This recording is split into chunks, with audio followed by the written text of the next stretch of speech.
আচ্ছা, আগের দিন যেহেতু অফলাইনে করিয়েছিলাম, আগের দিন অফলাইন না অনলাইনে করিয়েছিলাম? অনলাইনেই করিয়েছিলাম, হ্যাঁ। তো যাই হোক, আগের দিন আমি কোনো পিপিটিতে বলিনি। আগের দিন আমি ইন জেনারেল আমার মতো করে বলে গেছিলাম। তা এই পিপিটিটাতে অর্ধেকটা দেখবে আগের দিনের ক্লাসের উপর বেস করে বানানো। এখানে কিছু প্রবলেম আছে, ওই জন্য পিপিটিটা আজকে খুললাম। আজ আগের দিনের ক্লাসের উপর বেস করে কিছু প্রবলেম করব, আর নতুন যা বলার বলবো। দেখো, এগুলো সব আমার অলরেডি বলা শেষ। এগুলো জাস্ট 5 মিনিট একটা কুইক রিভিশন করি। যদি কেউ ক্লাস মিস করে থাকো তাহলে খানিকটা উপকার হবে। দেখো, আগের দিন আমরা কি দেখিয়েছিলাম। এটা একটা ডান দিকে যে ছবিটা, এটা একটা কিউবের ছবি। তোমরা আমাকে ফটাফট রেসপন্স করবে। বলো তো, কিউবের বাহু কটা থাকে? এইচ কটা একটা কিউবের?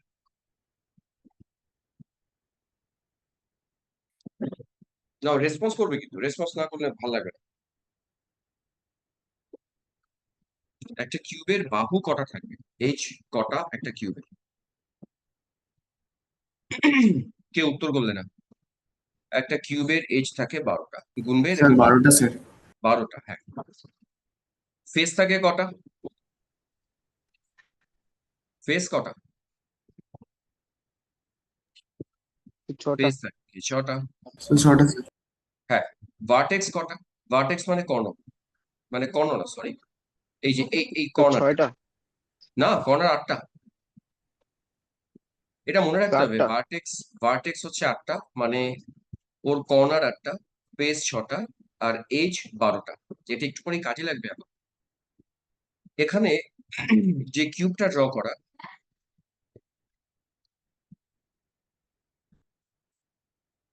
আচ্ছা, 1 মিনিট দাঁড়াও।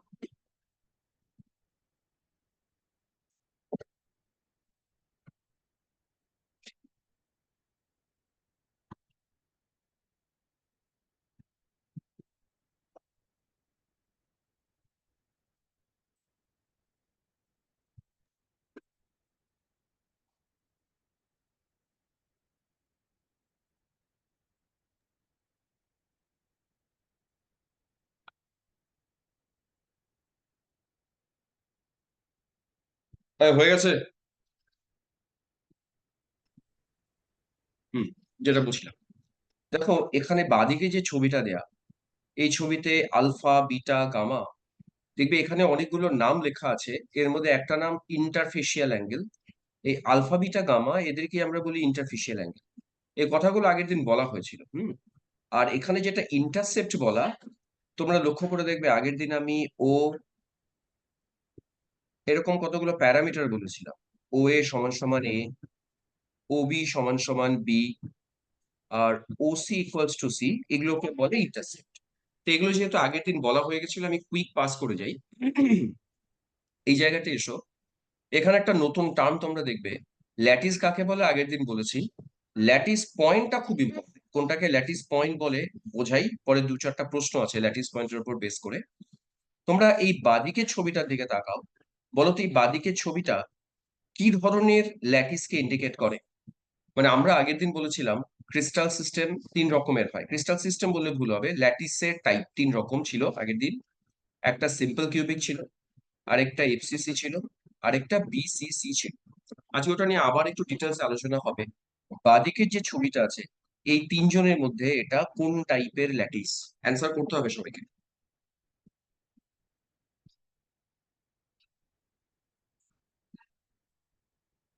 চলো, মাইক্রোফোন অন করো, অন করে অ্যান্সার করো। এটা কোন টাইপের ল্যাটিস? দেখো, অ্যাটম গুলো কোথায় কোথায় আছে। অ্যাটম গুলো কর্নারে আছে, প্রত্যেকটা কর্নারে আছে। আর ফেজের মাঝখানে একটা করে আছে। হ্যাঁ, এফসিসি। রাজদীপ রাজদীপ বলছে এফসিসি। এটা একদম এফসিসি ল্যাটিস। আর সিম্পল কিউবিক হলে শুধুমাত্র কর্নার গুলোতে বসতো, ফেজের মাঝখানে বসতো না। এবার যেটা বলছিলাম, ল্যাটিস পয়েন্ট তাদেরকেই বলে। করে দিচ্ছি না, আমি রিচার্জ করে দিচ্ছি। দেখো, যেটা বলছিলাম ভালো করে বসো। একটা ইউনিট সেলের যে যে জায়গাগুলোতে অ্যাটম বা আয়নরা বুঝতে পারে, সেই পয়েন্টগুলোকে বলে ল্যাটিস পয়েন্ট। তার মানে এফসিসির ক্ষেত্রে ল্যাটিস পয়েন্ট কোনগুলো দেখে নাও। কর্নার গুলো ল্যাটিস পয়েন্ট, ফেজের মাঝখান গুলো ল্যাটিস পয়েন্ট। আর এটা যদি বিসিসি হয়, বিসিসি তে একই রকম ভাবে কর্নার গুলো তো হচ্ছেই ল্যাটিস পয়েন্ট, আর বডি সেন্টারটাও তখন ওর ক্ষেত্রে ল্যাটিস পয়েন্ট। আর সিম্পল কিউবিকের ক্ষেত্রে শুধুমাত্র কর্নার।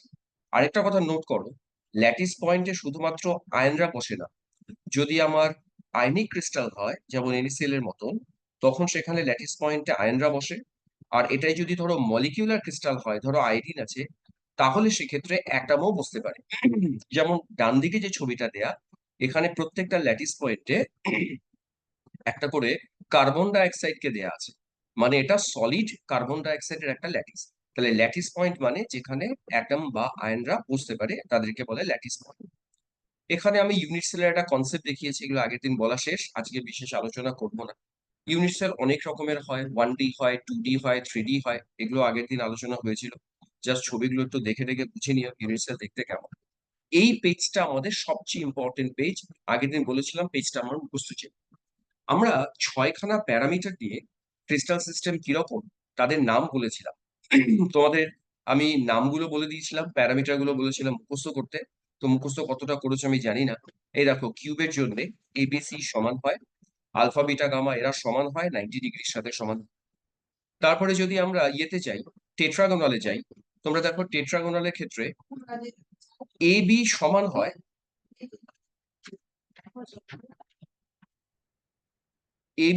হয়, আর সিটা নট ইকুয়ালস টু হয়, এটাকে আমরা টেট্রাগোনাল বলি। আর আলফা বিটা গামা এটা ইকুয়ালস টু 90 ডিগ্রি।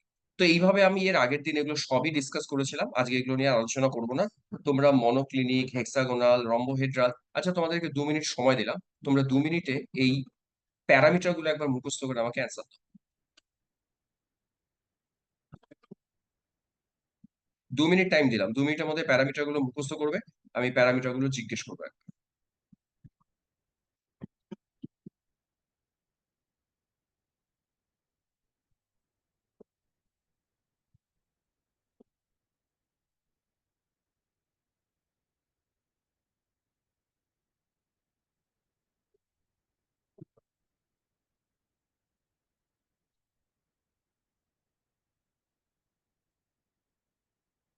আমি একটা নতুন পেজ নিলাম।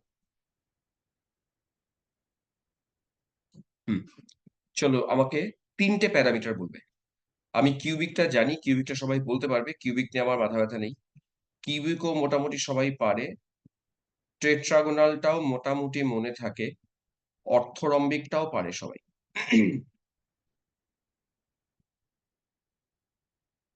আমাকে তোমরা মনোক্লিনিকটা বলো, কেউ খাতা দেখবে না, বলো মনোক্লিনিক কি হবে, ট্রাইক্লিনিক কি হবে, এই দুটো বললেই হবে, চলো। আরেকটা রম্বোহেড্রাল আছে। স্যার মনোক্লিনিকের ক্ষেত্রে আছে A not equals to B not equals to C, তার আর মানে হচ্ছে একটাও আলফা সমান না। না ওকে, একটা সমান না, আর হচ্ছে ওইটার মধ্যে আলফা আর হচ্ছে বিট না আলফা আর গামাটা হচ্ছে 90 ডিগ্রি হবে, বাট বিটাটা ইকুয়াল টু হবে না। ওকে। ট্রাইক্লিনিকে আর ট্রাইক্লিনিকে হচ্ছে ও মানে হচ্ছে সবকটাই মানে এ বি সি একটাও ইকুয়াল হবে না, আর হচ্ছে অ্যাঙ্গেলগুলো ইকুয়াল হবে না, মানে রম্বোহেড্রাল, 90 ডিগ্রি আর কি হবে। রম্বোহেড্রাল রম্বোহেড্রালের ক্ষেত্রে A equals to B equals to C, আর ওটা জানি কি ছিল, হ্যাঁ alpha is equal to beta is equal to gamma but not equals to 90 degree. সমান হবে কিন্তু 90 হবে। ঠিক আছে, এই ক্রিস্টাল হ্যাঁ সিস্টেম হ্যাঁ মুখস্থ করো, আজকে প্রশ্ন আমি তোমাদেরকে দেখাবো। এবারে এখানে কিউবের মধ্যে অ্যাটমরা কোথায় কোথায় বসতে পারে তার 3টে দেখানো আছে। এটা সিম্পল কিউবিক, যেটাকে প্রিমিটিভও বলে, ফেস সেন্টার কিউবিক আর বডি সেন্টার কিউবিক, এগুলো আলোচনা হয়ে গেছিল আগের দিন। আগের দিন যেটা আমরা আলোচনা করিনি সেটাকে বলে এন সেন্টার। আমি এন সেন্টার নিয়ে একটু আলোচনা করি, যদিও এন সেন্টার ডিটেলস এর সিলেবাসে নেই, শুধু নামটাই আমাদের জানতে হয় এন সেন্টারে। দেখো এন সেন্টারে কি হয়, তোমরা ছবিটা ভালো করে যদি দেখো বা আমি একটা ছবি যদি বানাই, এন সেন্টার, প্রথম প্রশ্ন হচ্ছে এন সেন্টার কিউবিকের ক্ষেত্রে হয় না, অর্থোরম্বিকে হয়। আরেকটা ল্যাটিসে হয়, একটু পরে দেখাই। মনে করো এটা একটা অর্থোরম্বিক ল্যাটিস। এখানে যে কর্নার গুলো আছে, আমরা প্রত্যেকটা কর্নারে একটা একটা করে অ্যাটম বসাবো। তা আমাদের কর্নার থাকে 8টা, ফলে 8টা কর্নারে 8টা অ্যাটম বসলো। আর যে দুটো ফেস সবচেয়ে লংগেস্ট ডিস্টেন্সে আছে, তাদের মাঝখানে শুধুমাত্র দুটো বসবে। তার মানে ফেস সেন্টারে বসলো, সমস্ত ফেস সেন্টারে বসলো না, শুধুমাত্র অপোজিট দুটো ফেজের মাঝখানে বসলো। এটাকে আমরা নাম দেবো এন সেন্টার। এন সেন্টার ব্যাস এইটুকুই, আর কিছু লাগবে না। শুধু এন সেন্টারের জেড ক্যালকুলেশনটা আমাদের লাগে। তা আমাকে কেউ বলো তো এন সেন্টারের জেড কত? তার মানে একটা ইউনিট সেলে ওর So 2. কতগুলো অ্যাটম থাকবে? So 2. বাহ, লোকেশ বলছে 2। এন সেন্টারের অ্যাটমের সংখ্যা 2 হয়। দেখো 2 যারা জানো না তারা বোঝাই তাদেরকে। কর্নারে যে 8টা হয়, এই 8টা কর্নারের কন্ট্রিবিউশন কিন্তু 1/8 করেই হবে। আর ফেজের মাঝখানে যারা থাকে তাদের কন্ট্রিবিউশন হাফ করে হয়। তাহলে এই দুটোর জন্য হাফ করে হলে 1 হবে, আর এখানেও 1 হবে। ফলে এদের জেড ভ্যালু 2 বেরোবে। ব্যাস, এন সেন্টার নিয়ে আমাদের এর বেশি পড়ার নেই আর। এই জায়গাগুলো আমরা আগের দিন আলোচনা করেছিলাম যে রেডিয়াসের মধ্যে রিলেশন কি, রেডিয়াস আর এর সাথে রিলেশন কি, ডট ডট ডট ডট। এই ছবিটা খুব ইম্পর্টেন্ট ছবি। এই ছবিতে মোটামুটি তুমি বুঝতে পারবে যে আমরা শেয়ারিং কার ক্ষেত্রে কটা করি। সবার আগে এই ফেস সেন্টারে চলে আসো। দেখো, এই যে ফেস, এই ফেস, এই দিকের একটা কিউব, এই দিকের একটা কিউব, দুটো কিউবের কমন ফেস। ওই জন্য আমরা সবসময় বলি যারা ফেস সেন্টারে আছে তারা একটা ইউনিট সেলের প্রতি হাফ করে কন্ট্রিবিউশন দেয়, কারণ দেখো দুজনের সাথে শেয়ারিং আছে। একদম বাইরের ছবিটাতে আসো, যারা কর্নারে থাকে, এই দেখো এটা কর্নার অ্যাটম। এখানে টোটাল 8টা, 1 2 3 4 5 6 7 8, 8টা কিউবের কমন কর্নার এটা। ওই জন্য কর্নারে যারা থাকে তারা 1/8 করে শেয়ারিং এ থাকে। এই ছবিটা আমরা আজকে কাজে লাগাবো, খুব ইম্পর্টেন্ট ছবি। এখানে যে অ্যাটমটা দেয়া আছে সেটা এজ সেন্টারে আছে, বাহুর মাঝখানে আছে। তো যে বাহুর মাঝখানে আছে তুমি দেখো, এই বাহুটা কজনের কমন? 1 2 3 4, 4 জনের। ফলে এজ সেন্টাররা, আজকে একটু পরে কয়েকটা প্রবলেম করবো আমরা, 1/4 করে কন্ট্রিবিউশন দেয়। তো এরকম ভাবে তোমাদেরকে খেয়াল রাখতে হবে। একবার মাইক্রোফোন অন করো, দু একজন বলো, এই কথাগুলো পরপর আমরা বলি। যারা ফেস সেন্টারে আছে তাদের কন্ট্রিবিউশন কত করে ধরবো? হাফ করে। 1/2. হ্যাঁ। যারা কর্নারে আছে তাদের কন্ট্রিবিউশন কত করে ধরবো? 1/8. 1/4. 1/8 কর্নারে বলছি তো। আর যারা Oh, ফেজে এজের মাঝখানে আছে, বাহুর মাঝখানে আছে, তাদের কন্ট্রিবিউশন 1/4. 1/4। ব্যাস, 1/4. এই কন্ট্রিবিউশন গুলো খেয়াল রাখো, দেখো প্রবলেম গুলো করা যাবে। এবার এই যে পেজটা, এই পেজটা আরো important, star to the power infinity. এই পেজে কি কি লেখা আছে ভালো করে বোঝাই, খুব ইম্পর্টেন্ট কিন্তু এই পেজটা। প্রশ্ন এখান থেকে একটা না একটা হতে পারে। দেখো এখানে বলা আছে, এই যে রেড একটা রেক্ট্যাঙ্গেল ড্র করা, এর মধ্যে আমি কিউব এর আন্ডারে কতগুলো ল্যাটিস হয় সেগুলোকে দেখানো আছে। দেখবে তোমরা আগের দিন দেখেছিলাম, যদি আমার ইউনিট সেলটা কিউবের মতন দেখতে হয়, সেখানে অ্যাটমরা 3 রকম ভাবে থাকে। সিম্পল কিউবিক ফর্মে থাকে, বিসিসি থাকে, এইচসিসি থাকে। তাই কিউবের আন্ডারে ল্যাটিসের সংখ্যা 3 ধরা হবে। তোমরা ইয়েলো বক্সটার দিকে তাকাও। ইয়েলো বক্সে অর্থরম্বিকের কথা বলা। অর্থরম্বিকে সিম্পল অর্থরম্বিক হয় যেখানে শুধুমাত্র কর্নারে থাকে। বডি সেন্টার্ড অর্থরম্বিক, এটা এন্ড সেন্টার্ড অর্থরম্বিক, আর একটা ফেস সেন্টার্ড অর্থরম্বিক। অর্থাৎ আমরা যে 4 রকমের ল্যাটিস পেয়েছি, একটা সিম্পল কিউবিক পেয়েছিলাম, একটা বিসিসি পেয়েছিলাম, আরেকটা ছিল এফসিসি, এবং আরেকটা ছিল ইসি মানে এন্ড সেন্টার। এখানে সেটাই বেস সেন্টার নামে পরিচিত। এই 4টার মধ্যে 4টাই অর্থরম্বিক ক্রিস্টাল ল্যাটিসের মধ্যে থাকবে। তাহলে কিউবের ক্ষেত্রে ল্যাটিসের সংখ্যা 3 বলতে হয়, অর্থরম্বিকের ক্ষেত্রে ল্যাটিসের সংখ্যা 3 বললে হবে না, বলতে হবে 4। এবার তুমি যদি টেট্রাগোনালে যাও, টেট্রাগোনাল আবার মাত্র 2 রকমের ল্যাটিস বানায়। একটা সিম্পল টেট্রাগোনাল যেখানে শুধুমাত্র কর্নারে থাকে, আর আরেকটা হলো বডি সেন্টার টেট্রাগোনাল, মানে কর্নারের সাথে সাথে বডির ভেতরেও একটা অ্যাটম থাকবে। তার মানে ভাবো টেট্রাগোনালে কিন্তু বাকি দুটো মানে একটা ফেস সেন্টার আর একটা এন্ড সেন্টার, এই দুটোর একটারও অস্তিত্ব নেই। এগুলো মনে রাখতে হয়। টেট্রাগোনালে কার অস্তিত্ব নেই, রম্বোহেড্রালে কার অস্তিত্ব নেই, এই সবগুলো মনে রাখতে হয়। টেট্রাগোনালে আমরা ল্যাটিসের সংখ্যা 2 বলবো। রম্বোহেড্রালে কিছু নেই, শুধুমাত্র সিম্পল রম্বোহেড্রাল হয়, এর ল্যাটিসের সংখ্যা 1। হেক্সাগোনালের ছবিটা একটু ভুল আছে, আজকে হেক্সাগোনাল আমরা ছবি এঁকে দেখাবো। হেক্সাগোনালও অন্য কিছু হয় না, এরও ল্যাটিসের সংখ্যা 1। মনোক্লিনিকেও একই রকম দুটো আছে, একটা সিম্পল মনোক্লিনিক আছে, একটা বেস সেন্টার মানে এন্ড সেন্টার। তো এখানে ল্যাটিসের সংখ্যা 2 বলবো। আর ট্রাইক্লিনিকে সিম্পল ট্রাইক্লিনিক হয়। এগুলো সবগুলো যদি যোগ করো, মানে আমি বলছি 3 4 1 2, বাকিগুলোকে যদি যোগ করি, টোটাল ল্যাটিসের সংখ্যা 14খানাই বেরোবে। এই 14খানা ল্যাটিসকে আমরা নাম দিই ব্র্যাভিস ল্যাটিস। পরীক্ষা এটা সরাসরি প্রশ্ন জিজ্ঞেস করবে যে ব্র্যাভিস ল্যাটিসের সংখ্যা কত, তোমায় অ্যান্সার করতে হবে স্যার 14। টোটাল 7টা ক্রিস্টাল সিস্টেম হয়, তাতে 14 রকমের অ্যারেঞ্জমেন্ট। তাই ব্র্যাভিস ল্যাটিসের সংখ্যা 14। এই জায়গাটা সবার ক্লিয়ার হলো না ডাউট আছে? আমি পরে প্রশ্ন দেখাবো। বলতো কার কার ক্ষেত্রে দেখি কার মুখস্থ হয়ে গেছে, কার কার ক্ষেত্রে কোন কোন ল্যাটিস পাওয়া যায়, কার কারটা কোনটা কোনটা পাওয়া যায় না। চলো একটু অ্যান্সার করে শুনি, একটু কি বলো দেখি। কে বলতে পারবে? আমার প্রশ্ন হচ্ছে কোন ক্ষেত্রে কোন ল্যাটিস পাওয়া যায়, শুধু এই নামটুকু তোমাদেরকে বলতে হবে, ব্যাস আর কিছু না। মানে এইভাবে বলবে কিউব, স্যার কিউবের 3টে পাওয়া যায়, অর্থোরম্বিকে 4টা পাওয়া যায়, এই 4টা 4টা, টেট্রাগোনালে এরা পাওয়া যায়, এরকম ভাবে বলতে হবে। চলো মাইক্রোফোন অন, কেউ একজন। শুধু চিটিং করবে না, খাতা চেক করবে না।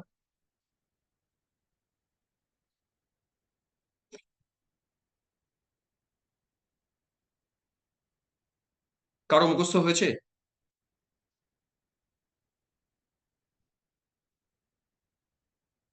না, কারো মুখস্থ নেই। ঠিক আছে, বাড়িতে টাইম নাও, পরের দিন আমাকে বলবে যে কার কটা ল্যাটিস প্রেজেন্ট থাকে। আচ্ছা, এইবার যে পেজটা আছে এই পেজে ক্যালকুলেশন আমরা করেছিলাম। সিম্পল কিউবিকে Z1 ছিল, A ইকুয়ালস টু 2R ছিল, প্যাকিং ফ্র্যাকশনও ক্যালকুলেট করেছিলাম। মোস্ট প্রবাবলি প্যাকিং ফ্র্যাকশন এসেছিল 52%। তো এগুলো আমাদের ক্যালকুলেশন শেষ, আজকে বলবো না এগুলো। ফেস সেন্টারের ক্ষেত্রে Z এর ভ্যালু 4 বেরিয়েছিল, এর আর এর relation A√2 equals to 4R ছিল, আর এর প্যাকিং ফ্র্যাকশন যেটুকু মনে আছে 74% ছিল। লাস্টে আমরা বিসিসি করেছিলাম, Z2 ছিল, আর রিলেশন ছিল √3 ইকুয়ালস টু 4R। এরও প্যাকিং ফ্র্যাকশন ক্যালকুলেট করা ছিল, মোটামুটি এটা 68% ছিল। তো এগুলো আমাদের গণনা করা শেষ এর আগের দিন। এই পেজটাতে একটা সামারি করা, এই সামারিটাও একবার পড়ে নিও, কার রিলেশন কি থাকে। ভয়েড 100 থেকে প্যাকিং ফ্র্যাকশনকে বাদ দিয়ে দিয়ে দিয়ে ভয়েড বানানো আছে, এগুলো আমাদের আগের দিন বলা শেষ। তা আজকে কয়েকটা প্রশ্ন এই আগের দিনের ক্লাসের উপর বেস করে করে তারপরে আমরা নতুন টপিকে ঢুকবো আজকে। দেখো কি বলছে, how many lattice points are there in one unit cell in each of the following lattices. এর বাংলা মানে হচ্ছে, আমরা যে নিচে দুটো ল্যাটিসের কথা বলেছি সেখানে একটা ইউনিট সেলে ল্যাটিস পয়েন্টের সংখ্যা কত। ম্যাক্সিমাম ছাত্ররা এটা ভুল উত্তর দেয়, তোমরা একবার ট্রাই করো। ধরো তোমাকে বলা হলো এফসিসি ল্যাটিস আছে, সেখানে ল্যাটিস পয়েন্ট কতগুলো আছে। অ্যান্সার কিন্তু সবাই চেষ্টা করবে, ভুল হলেও চেষ্টা করবে, আমি তারপর ঠিক করে বলবো। বলতো ফেস সেন্টার ল্যাটিসে ল্যাটিস পয়েন্টের সংখ্যা কত? 4টা। বাহ, চলো একজন উত্তর দিয়েছে 4টা, বাকিরা?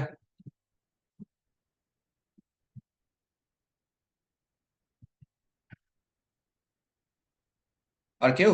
আমি 4টা এক্সপ্লেন করি, ওর উত্তর, লোকেশের উত্তর সঠিক 4টাই হবে। দেখো, ফেস সেন্টারে বোঝাই, ফেস সেন্টারে থাকে কোথায় কোথায়? ফেস সেন্টারে কর্নারে থাকে, কর্নারে 8টা হয়, 8টা ধরা যায় না, 8টাকে শেয়ারিং করে ধরতে হয় 1।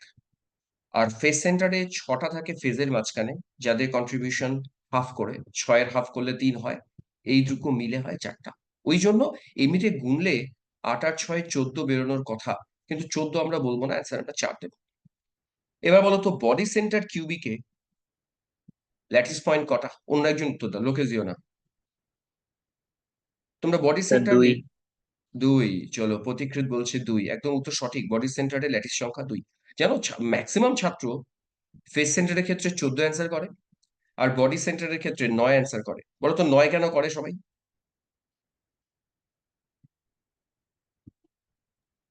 ওরা দেখে, তার মানে কর্নারে 8টা করে আর বডিতে একটা। হ্যাঁ ওই জন্য 9 বলে, কিন্তু 9 করা যাবে না, কর্নারের 8টার জন্য 1/8 করে ধরতে হবে 1, ওই জন্য 4/8 করে। ধরতে হবে 2। আচ্ছা বলো তো সেম 1 ভাবে, ইন্টু 1। হ্যাঁ যদি বলতাম সিম্পল কিউবিক সিস্টেমে ল্যাটিস পয়েন্টের সংখ্যা 1 একটা হতো, ফাইন, এই তো বুঝে গেছে। এবার পরের প্রশ্নের উত্তরটা দিয়ে দাও। এ solid has a cubic structure in which, এই জায়গা থেকে ভালো করে পড়াটা বোঝো, x atoms are located at the corners. কিউবের কর্নারে এক্স অ্যাটমরা থাকছে, সঙ্গে সঙ্গে তোমাকে এক্স এর সংখ্যাটা বুঝতে হবে। চলো এক্স এর সংখ্যা বল। এক্স যদি শুধুমাত্র কিউবের কর্নারে থাকে তাহলে এক্স এর সংখ্যা কত হওয়া উচিত? 8টা। লোকেশ গন্ডগোল হয়ে গেল। 8 ইন্টু 1/8 ধরতে হবে একটা। সবসময় সংখ্যা গুণে কন্ট্রিবিউশন দিয়ে গুণ করার পরে বলবে, 8টা বলা যাবে না। 8টা আছে জানি আমি, কিন্তু ওদের কন্ট্রিবিউশন তো 1/8 করে বলতে হবে একটা। তার মানে একটা ইউনিট সেলে সবগুলো কর্নারে এক্স থাকা মানে এক্স এর সংখ্যা 1। পরেরটা বলো, Y atoms are at cube centres. কিউবের সেন্টারে ওয়াই থাকে, সঙ্গে সঙ্গে আমাকে ওয়াই এর সংখ্যা বলতে হবে। বলো ওয়াই এর সংখ্যা কত যদি কিউবের সেন্টারে থাকে? তো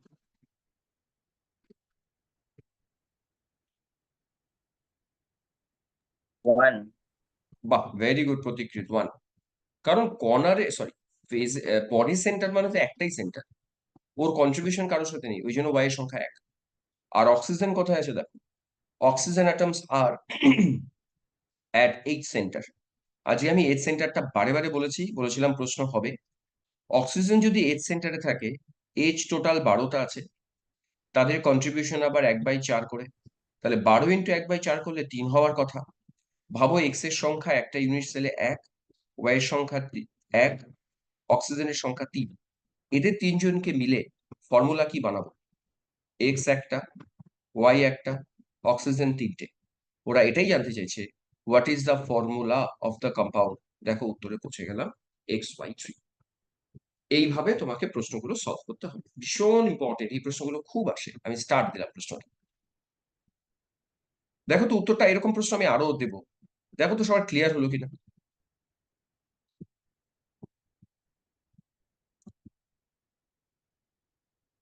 আজকে জানি না কেন কেউ উত্তরই করে না, এক দুজন বাদ দিয়ে। বাকিদের মাইক্রোফোন কি কাজ করে না?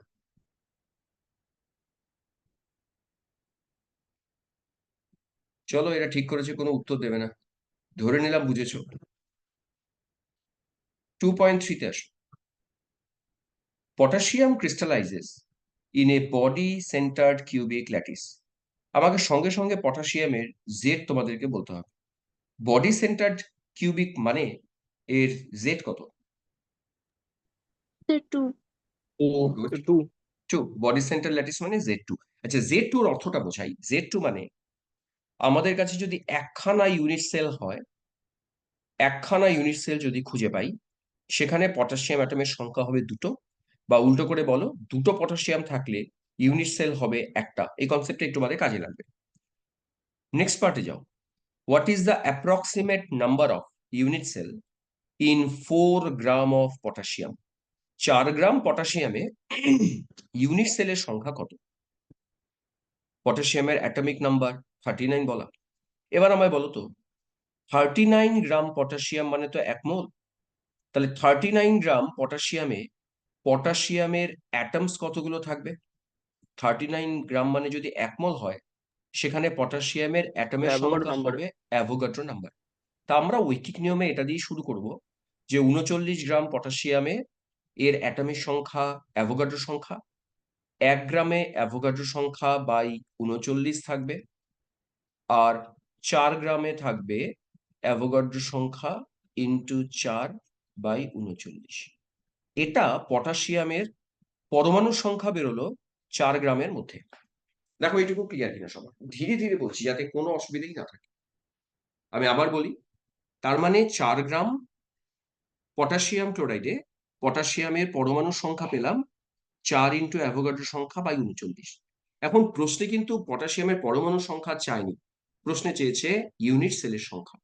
তোমরা লক্ষ্য করে দেখো, পরমাণুর সংখ্যা যা হয় ইউনিট সেলের সংখ্যা তার অর্ধেক হয়, মানে 2 দিয়ে ভাগ করতে হয়, কারণ ওর ল্যাটিসটা বিসিসি। তাই ইউনিট সেলের সংখ্যা এখানে পরমাণু সংখ্যা যা বেরিয়েছে তার অর্ধেক হবে। তাহলে আমরা লাস্ট লাইনে লিখবো নাম্বার অফ, লাস্ট লাইনে লিখবো number of unit cell. Number of unit cell এখানে বেরিয়েছিল 4 ইন্টু N0/39 ছিল, আমি 39-এর সাথে আরো 2 নিচে দিলাম, তার মানে এটা ইউনিট সেলের সংখ্যা বেরোবে। এটা বিসিসি না হয়ে যদি ধরো এফসিসি হতো, এই সংখ্যাটাকে লাস্ট যেটা বেরোলো 4 দিয়ে ডিভাইড করতে হতো, কারণ সেখানে জেড এর সংখ্যা 4। সিম্পল কিউবিক হলে Z1 ছিল, ফলে 1 দিয়ে ডিভাইড করলেই হতো। অর্থাৎ তোমরা অ্যাটমের সংখ্যা বের করার পরে এর জেড যা বেরোবে তা দিয়ে যদি ডিভাইড করো, তবে গিয়ে তুমি ইউনিট সেলের সংখ্যাটা পাবে। যদি ডাউট থাকে বলতে পারো। তাহলে নেক্সট প্রশ্নে যাই। আচ্ছা, এইগুলো তোমাদের এখন আর জাস্ট এমনি পড়ে নিও, মুখস্থ করতে হবে না। এখানে কিছু ডেসক্রিপটিভ কোশ্চেন দেওয়া আছে, আগে ডেসক্রিপটিভ আসতো বলে ডেসক্রিপটিভটা বানিয়েছিলাম না। আরো কয়েকটা এমসিকিউ করি, তারপরে অন্য জায়গায় যাই। দেখো বলছে 2.10-এ আসো। ব্র্যাভিস 3 ডাইমেনশনাল ল্যাটিসেস আর অফ। প্রশ্নটার পরিষ্কার মানে ব্র্যাভিস ল্যাটিসের সংখ্যা কত? চলো অ্যান্সারটা দিয়ে দাও ফটাফট। একটু আগে বলেছি আমি 14 ব্র্যাভিস 14 14 ব্যাস, ব্র্যাভিস ল্যাটিসের সংখ্যা 14। Lattice site of a pure crystal can not be occupied by, Bangla মানে কি? ল্যাটিস পয়েন্ট যেটাকে বলছি একটু আগে, দেখবে কর্নার বলছি, ফেস সেন্টার বলছি, বডি সেন্টার বলছি, এগুলো সব ল্যাটিস পয়েন্ট। ল্যাটিস পয়েন্ট কোন একটা ক্রিস্টালের কারা দখল করতে পারে না। অপশন আছে মলিকিউলরা পারে কিনা, আয়নরা পারে কিনা, ইলেকট্রনরা পারে কিনা, অ্যাটমরা পারে কিনা। এর মধ্যে 3টে পারে, একটা পারে না। সে একটা কে? কারা ল্যাটিস পয়েন্ট কখনো অকুপাই করতে পারে না। অকুপাই মানে ওই স্যার জায়গায় বসতে পারে না। হ্যাঁ নন্দিনী কি বলছো? ইলেকট্রন। একদম নন্দিনী, ইলেকট্রন পারে না। অ্যাটমও পারবে, আয়ন তো পারবেই পারবে, মলিকিউলও পারে, কিন্তু ইলেকট্রন কখনো পারে না। অ্যান্সার হবে ইলেকট্রন। আচ্ছা, এই কোশ্চেনটার উত্তর আমরা এখন পুরোটা পারবো না, এই উত্তরটা আমরা আজকে একটু পরে দেবো যখন নতুন পার্টে ঢুকবো। এটা পরে, এটা গোল করে ছেড়ে দাও, 12টা এখন হবে না, এটা পড়ানো হয়নি এখন। পরেরটা আসো, 2.13 আসো। A compound is formed by elements A and has a cube structure. A atoms are at the corners. Fine, তাহলে সঙ্গে সঙ্গে তোমরা এর সংখ্যাটা বলে দাও। A কর্নারে আছে বলেই দিয়েছি। 1 তাহলে 8 × 1/8। হ্যাঁ, তার মানে এর সংখ্যা 1ই ধরবো, 8 × 1/8 করে। আর বি অ্যাটম আছে ফেস সেন্টারে, দেখি তো বি এর সংখ্যা কে বলতে পারে। বি আছে ফেস সেন্টারে। 3। বাহ, নন্দিনী রেসপন্স তো সুন্দর। Nandini very good. বি এর সংখ্যা নন্দিনী এক্সপ্লেন করতে পারবে? বি এর সংখ্যা 3 কেমন করে হলো নন্দিনী? স্যার 6 × 1/2। বাহ, খুব ভালো লাগলো, ভেরি গুড অ্যান্সার। 6 × 1/2 মানে 3।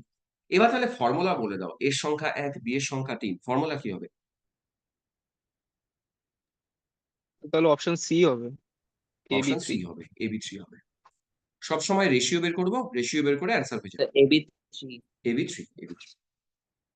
আচ্ছা, পরেরটা আসি। আচ্ছা, এই 2.14টাও এখন হবে না, হ্যাঁ, এটা একটু পরে হবে। আমরা এদের স্ট্রাকচার এখনো পড়িনি বলে এগুলো আমি বাদ দিচ্ছি আপাতত, পরে একটু পরেই করবো। নাও 2.15 আসো। দেখো কি বলছে। একটা সলিডের স্ট্রাকচারে টাংস্টেন অ্যাটম কিউবের কর্নারে আছে। টাংস্টেন কিউবের কর্নারে আছে। নাও সঙ্গে সঙ্গে টাংস্টেনের সংখ্যা বলতে হবে তোমাদেরকে। 1। 1, fine. Oxygen atoms are located at cube edges. Oxygen কিউবের বাহুতে আছে, বাহু থাকে 12টা। তাদের কন্ট্রিবিউশন তাড়াতাড়ি।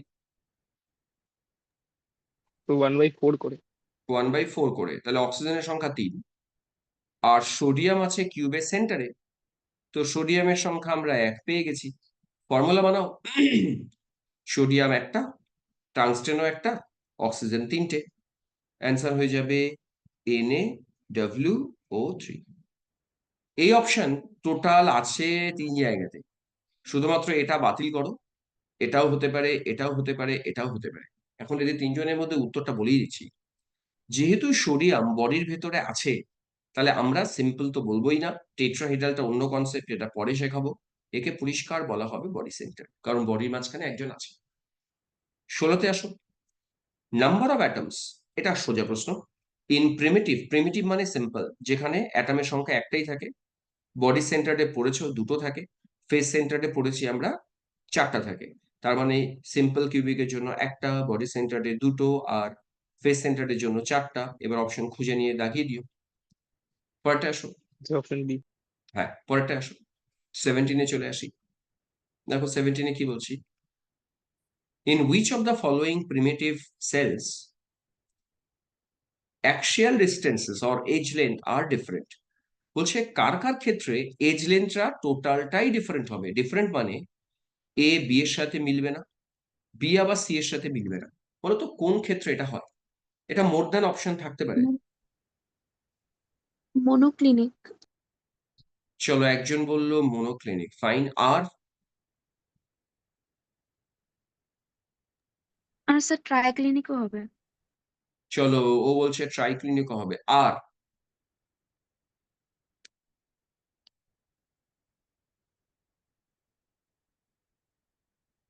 আর তোমরা হ্যাঁ ছন্দরিমা, অর্থরম্বিকও হবে। অর্থরম্বিক কেন হবে?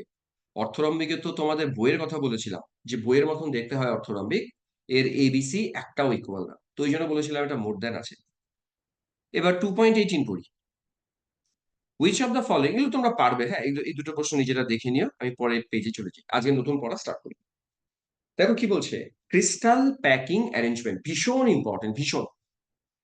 দেখো এখানে কি বলছে, এটা অ্যাকচুয়ালি 3D তে বোঝাতে পারলে খুব ভালো হয়, তো 3D তে বোঝানো তো সম্ভব না, ওই জন্য আমি এইভাবেই পিকচারটা ড্র করেছি।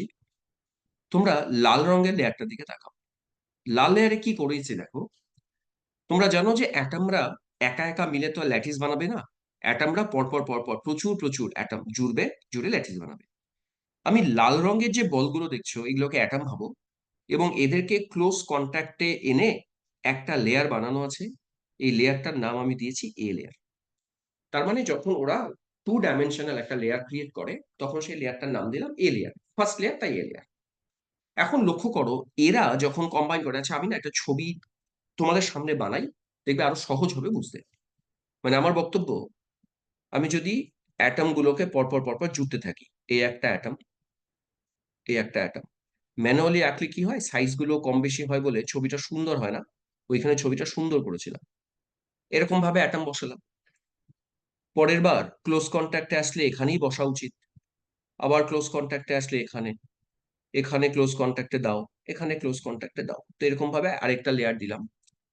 এরপরে আরো বসবে এরকম ভাবে, এখানে আরেকটা অ্যাটম বসবে, ছবিটা একটু খারাপ হবে দেখতে, পরের পাতায় পরে যাব আমি আবার। এইভাবে অ্যাটমরা বসলো। এবার ভালোভাবে লক্ষ্য করে দেখো, এই অ্যাটমরা যখন কম্বাইন করে কিছু কিছু জায়গা ফাঁকা থাকে যাদেরকে বলা হয় ভয়েড। আমি ভয়েড গুলো দুটো কালার দিয়ে মার্ক করি। এই যে হলুদ রঙের যে মার্ক গুলো করলাম এগুলো এক টাইপের ভয়েড, আর আরেকটা মার্ক আমি ব্লু দিয়ে করি, এগুলো আরেক টাইপের ভয়েড। টাইপ বলার কারণ এগুলোর নেচার আলাদা আলাদা, এগুলোর উপর যখন অ্যাটম বসবে তখন ডিফারেন্ট ডিফারেন্ট অ্যারেঞ্জমেন্ট হবে। তো আবার যদি আরেকটা ভয়েড দেখাই, এরাও এক রকমের ভয়েড, আবার নিচে যারা আছে এরাও এক টাইপের ভয়েড। অর্থাৎ আমার কাছে যে এ লেয়ার ছিল তার কাছে 2 টাইপের ভয়েড ছিল। এই পেজে আমি এগুলোকেই মার্ক করেছি, দেখো হলুদ গুলোকে সব বলে গেছি, দেখো ওয়াই ওয়াই ওয়াই, আর আরেকটা তোমরা দেখতে পাচ্ছ না, ওটা রংটা একটু কালো হয়ে গেছে বলে এখানে যে ভয়েড গুলো আছে সেগুলোকে আমরা এক্স এক্স এক্স ভয়েড নাম দিয়েছি। তাহলে প্রথম পয়েন্টটা সবার ক্লিয়ার হলো কিনা দেখো, এ লেয়ারে 2 টাইপের ভয়েড আছে, এক টাইপের ভয়েড এক্স টাইপের ভয়েড, আর আরেকটা ওয়াই টাইপের ভয়েড। সিমিলারলি এগুলো সব এক্স টাইপের ভয়েড, যেগুলো কালো কালো দেখছো এগুলো এক্স টাইপের ভয়েড, আর বাকিটা ওয়াই টাইপের। এই ছবিতে একরকম ভয়েড ইয়েলো দিয়ে দেখানো, আরেক রকম ভয়েডকে আমি ব্লু দিয়ে দেখিয়েছি। এখন আমার কাজ কি, এর ওপরে সেকেন্ড লেয়ার ক্রিয়েট করা। সেকেন্ড লেয়ার ক্রিয়েট করতে গেলে আইদার ব্লু ডট গুলোতে বসাতে পারি অথবা ইয়েলো ডট গুলোতে বসাতে পারি, যেখানে সুবিধা হবে আমরা বসাবো। তা আমার যে কোনো একটা বসালেই চলবে, তা আমার ইয়েলো ডটে বসানোর কথা, আমি ইয়েলো ডটে বসিয়ে যাই। দেখো ইয়েলো যে ভয়েড, সেই ভয়েডের উপরে আবার আমি একটা অ্যাটম বসালাম। মাথায় রাখবে যদি তুমি ইয়েলোতে বসাও দেখবে ব্লুতে আর অ্যাটমটা বসার জায়গা পাবে না, হয় সব ব্লু ডটে বসবে অথবা সবাই ইয়েলো ডটে বসবে। তা আমি আপাতত যেহেতু ইয়েলো ডট একবার চুজ করেছি, আমাকে বাকি লেয়ারটা ইয়েলো ডটেই বসাতে হবে। এইভাবে ইয়েলো ডটে বসাও, তারপরে আবার এখানে একটা ইয়েলো ডটে বসাও, আবার এখানে ইয়েলো ডটে বসাও। এরকম ভাবে যদি আমরা ইয়েলো ডটে বসাই তাহলে তৈরি হয়ে গেল সেকেন্ড লেয়ার। এই লেয়ারটাকে নাম দেওয়া হয়েছে বি লেয়ার। তাহলে সবার প্রথমেরটা আমরা এ লেয়ার নাম দিলাম, তারপরেরটা আমরা বি লেয়ার নাম দিলাম। এবারে ইন্টারেস্টিংলি দেখো, বি লেয়ার আবার ভয়েড ক্রিয়েট করেছে, সেটা কোনটা কোনটা দেখে নাও। বি লেয়ার সবসময় আবার দুটো টাইপের ভয়েড ক্রিয়েট করে, মনে রাখতে হবে একটা সিঙ্গেল লেয়ার 2 টাইপের ভয়েড বানাবে। তো বি লেয়ার দেখো দুটো ভয়েড কোথায় কোথায় বানিয়েছে, আমি মার্ক করব। একটা মার্ক করলাম গ্রিন, আরেকটা মার্ক করি চলো রেড। এখন রেড যখন মার্ক করতে যাচ্ছি তুমি দেখো রেড ভয়েডটা নিচে অলরেডি একটা ভয়েড ছিল তার সাথে সুপার ইম্পোজ করছে, দেখে নাও। এটা একটা রেড ভয়েড, এটা একটা রেড ভয়েড, রেড ভয়েড গুলো আবার একই টাইপের ভয়েড। এখন আমি যদি গ্রিন ভয়েডে না বসিয়ে থার্ড লেয়ার ক্রিয়েট করি, সেটা এ ভয়েডে বসাই, মানে আমি রেড ডট যেটা বলছি রেড ডটে যদি বসাই, তুমি দেখে নাও রেড ডটের ওপর বসালে এরা নতুন লেয়ার ক্রিয়েট করে ফেলে। আর আমি যদি এটা গ্রিন ডটে বসাতাম, আমি এটাকে মুছি, তোমরা ভালো করে বোঝো, রেড ভয়েডে বসালাম, নতুন লেয়ার বানালো। অথচ আমি যদি এবারে গ্রিন ডটের ওপরে বসাই, দেখো গ্রিন ডটের ওপরে বসালে এ লেয়ারের মতোই সেম লেয়ার ওর ওপরে ক্রিয়েট হয়। দেখো পিঙ্ক যে বলটা, রেড বলটা ওর ওপরেই যাচ্ছে, তার মানে এটা আবার নতুন লেয়ার হবে না, এটা আবার এ লেয়ার প্রডিউস করবে। তার মানে তুমি থার্ড লেয়ারটা গ্রিন ডটে দিচ্ছ না ব্লু ডটে দিচ্ছ, তার উপর লেয়ারটা চেঞ্জ হবে অথবা সেম থাকবে। যদি আমি গ্রিন ডটে দিই তাহলে এ লেয়ার রিপিট হয়, আর যদি আমি ব্লু ডটে দিই তাহলে সি লেয়ার রিপিট হয়। অর্থাৎ আমরা যখন প্যাকিংটা করব, প্যাকিং দু রকমের প্যাকিং হতে পারে। আইদার প্যাকিং এ বির পরে আবার A B, A B, A B করে রিপিট হতে পারে, অথবা আরেকটা প্যাকিং হতে পারে এ বি এর পরে সি হতে পারে, এ বি এর পরে সি হতে পারে। এই রকম ভাবে দু টাইপের প্যাকিং হয়। একটাকে বলে এ বি টাইপ প্যাকিং, আরেকটাকে বলে এবিসি টাইপ প্যাকিং। তোমাদের এটা বুঝতে হবে, এই ছবিতে আমি এটাই দেখিয়েছি। আচ্ছা বলো তো, এই ছবিতে আমি যে ফার্স্ট লেয়ার দিয়েছি রেড কালার দিয়ে, সেকেন্ড লেয়ার দিয়েছি ব্লু গ্রিন দিয়ে, থার্ড লেয়ার দিয়েছি ইয়েলো দিয়ে, এই থার্ড লেয়ার আর ফার্স্ট লেয়ার সেম লেয়ার না আলাদা লেয়ার? তোমরা আরেকবার দেখে বোঝার চেষ্টা করো, এরা সেম লেয়ার না আলাদা layer? Same layer. Same layer, ওই জন্যই আমরা এই প্যাকিংটাকে নাম দেব এ, তারপরে বি, আবার এ, আবার বি। আর আরেকটা ছবি তোমাদেরকে দেখাই, এই পেজে দেখো, এই পেজে আমি অন্য ভয়েডে বসিয়েছি। আচ্ছা, মিটিং কিন্তু আর 1 মিনিট আছে, সময় কেটে যাবে, 10 মিনিটের ব্রেক পাবে, তারপরে আবার লিঙ্ক দেবো একটা। এখানে রেডের পরে গ্রিন, তারপরে যে ইয়েলো দিলাম, সেই ইয়েলোটা দেখো অন্য ভয়েডে বসিয়েছি, এই ভয়েডে আর বসাইনি। এই ভয়েডে বসানোর ফলে নতুন লেয়ার তৈরি হয়েছে, এটা এর সাথে সিমিলারিটি নেই। এই ধরনের প্যাকিংকে আমরা নাম দেব এবিসি টাইপের প্যাকিং। তাহলে ক্রিস্টাল প্যাকিং যদি কাউকে জিজ্ঞেস করি কয় রকমের, কি বলবে? ক্রিস্টাল প্যাকিং বলতে হবে স্যার 2 রকমের প্যাকিং হয়। কি কি প্যাকিং রিপিট করি একবার? একটা এবি টাইপ প্যাকিং, আরেকটা এবিসি টাইপ প্যাকিং। কি করে আসলো সেটা তোমাদেরকে আমি ভয়েড দেখিয়ে দেখিয়ে কিন্তু বুঝিয়ে দিলাম যে এটা কিভাবে আসলো। এই জিনিসগুলোকেই যদি আমরা 3D তে দেখি, 3D তে দেখলে একটু ঝামেলাই লাগবে, তবে এত ঝামেলায় আমরা ঢুকবো না। তোমরা শুধু মনে রাখবে, যেটা এবি টাইপ